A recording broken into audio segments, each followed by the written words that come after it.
Hi friends, welcome to my channel. சாஃப்டா பஞ்சு போல குஷ்பு இட்லி மாதிரி செய்யணும்னு ஆசைப்படுறீங்களா? இந்த வீடியோல அதுக்கான டிப்ஸ் அண்ட் ட்ரிக்ஸ் இருக்கு. வீடியோவை ஸ்கிப் பண்ணாம ஃபுல்லா பாருங்க. வாங்க வீடியோக்குள்ள போலாம். பெர்ஃபெக்டான இட்லிக்கு ரொம்ப ரொம்ப முக்கியம் அரிசி மற்றும் உளுந்தோட அளவு தாங்க. அரிசியை பொறுத்த வரையும் இட்லி அரிசியா இருந்தாலும் சரி, இல்ல ரேசன் அரிசியா இருந்தாலும் சரி, இல்ல ரேசன் அரிசிலேயே பழைய அரிசி இருந்தாலும் ஓகே தான். 4 கப் அரிசி எடுத்துக்கோங்க. எந்த கப்ல அரிசி எடுத்தீங்களோ அதே கப்ல உளுந்து 1 கப் எடுத்துக்கோங்க. 1 டீஸ்பூன் வெந்தயம், 1 டீஸ்பூன் பொட்டுக்கடலை எடுத்துக்கோங்க. இது நல்லா கழுவிட்டு 4ல இருந்து 5 முறை நல்லா கழுவிடுங்க. அரிசியை பொறுத்த வரையும் உப்பு இல்லைன்னா எலுமிச்சை சாறு கலந்து கழுவுனீங்க அப்படின்னா இட்லி நல்லா வெள்ளையாவும் இருக்கும், சாஃப்டாவும் இருக்கும். இதெல்லாம் கழுவிட்டு ஒரு 3ல இருந்து 4 மணி நேரம் ஊற வச்சுக்கோங்க. இட்லிக்கு மாவு அரைக்கும் போது ஃபர்ஸ்ட் நம்ம உளுந்து தான் அரைப்போம். உளுந்துக்கு கொஞ்சம் கொஞ்சம் தண்ணி தெளிச்சுதான் அரைக்கணும். மொத்தமா ஊத்திடக்கூடாது. அந்த தண்ணி மோஸ்ட்லி குளிர்ந்த நீரா இருக்கணும், ஃப்ரிட்ஜ் வாட்டரா இருக்கணும் ஃபர்ஸ்ட். அதே மாதிரி 25 நிமிஷத்துல இருந்து 30 நிமிஷம் நம்ம அரைக்கிற மாதிரி பாத்துக்கணும். உளுந்து மாவு அரைக்கும் போது 1/4 கப் சாதம் இல்லைன்னா 1/4 கப் ஜவ்வரிசி சேர்த்து அரைச்சிங்கன்னா இட்லி ரொம்ப நேரம் சாஃப்டா இருக்கும். அரிசி அரைக்கும் போது 1 கிலோ அரிசிக்கு 1 கப் அவல் சேர்த்து அரைச்சிங்கன்னா இட்லி நல்ல பஞ்சு மாதிரி இருக்கும். தோசையுமே ரொம்ப கிறிஸ்பியா இருக்கும். அரிசிக்கு மாவு அரைக்கும் போது ரொம்ப நைஸா அரைச்சிடக்கூடாது, கொஞ்சம் கொரகொரப்பா தான் அரைக்கணும். அப்பதான் இட்லி நல்ல மல்லிகைப்பூ மாதிரி மலர்ந்து நமக்கு கிடைக்கும். அரிசி மாவும் உளுந்த மாவும் அரைச்சதுக்கு அப்புறம் ஃபர்ஸ்ட் ஒரு 5 நிமிஷம் உப்பு போடாம நம்ம கலக்கணும்.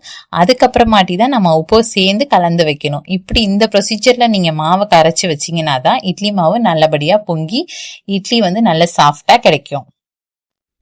இட்லி மாவு சீக்கிரமே புளிக்காம இருக்கணும் அப்படின்னா ஒரு வெத்தலையை போட்டு வச்சிங்க அப்படின்னா இட்லி மாவு சீக்கிரமே புளிக்காது. அடுத்த நாள் இட்லி மாவு பொங்கி வெளியே வராம இருக்கணும் அப்படின்னா ஒரு வாழை இலையை போட்டு அது மேல மூடி வச்சு மூடுனீங்க அப்படின்னா மாவு பொங்கி வெளியே வேஸ்ட் ஆகாது. இட்லி மாவு சீக்கிரம் புளிக்கணும் அப்படின்னா அதுல 2 வரமிளகாயை போட்டுட்டீங்க அப்படின்னா ஒரு 2 மணி நேரத்திலேயே நீங்க இட்லி மாவு ரெடி ஆயிடும். நீங்க இட்லி சுடலாம். அப்படி இல்லைன்னா இட்லி மாவு கூட 1 கப் தயிர் சேர்த்து மிக்ஸ் பண்ணி வச்சீங்கன்னாலும் இன்ஸ்டன்டாவே நீங்க இட்லி சுட்டுக்கலாம். இட்லி ஊத்தும் போது ஃபர்ஸ்ட் தண்ணிய ஒரு 2ல இருந்து 3 நிமிஷம் நல்லா கொதிக்க வச்சுட்டு அதுக்கப்புறம் நீங்க இட்லி ஊத்தி வைங்க.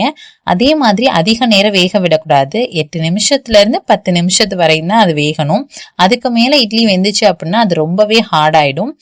சோ தண்ணி கொதிச்சு ஒரு 7ல இருந்து ஒரு 10 நிமிஷம் வரை வெந்ததுக்கு அப்புறம் நீங்க அடுப்பை ஆஃப் பண்ணிட்டு அங்கிட்டு ஒரு 2 நிமிஷம் விட்டுருங்க. அப்பதான் அந்த ஆவியெல்லாம் அடங்கி நம்ம இட்லி எடுக்கிறதுக்கு ரொம்ப ஈஸியா இருக்கும். இட்லியும் நல்லா மலர்ந்து சாஃப்டா இருக்கும்.